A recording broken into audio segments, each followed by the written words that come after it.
পদে অবিলম্বে স্বচ্ছতার সাথে নিয়োগ করতে হবে। সমস্ত সরকারি শূন্য পদে এই মুহূর্তে সিপিআইএম এর কর্মীরা দৌড় দিচ্ছে।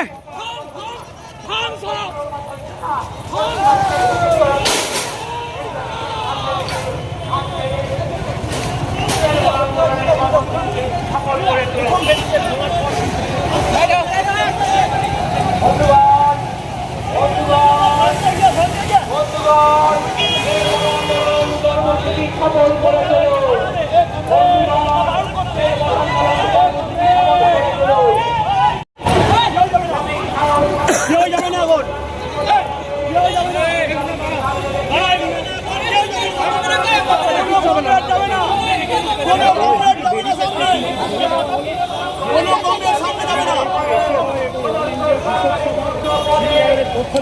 সামনে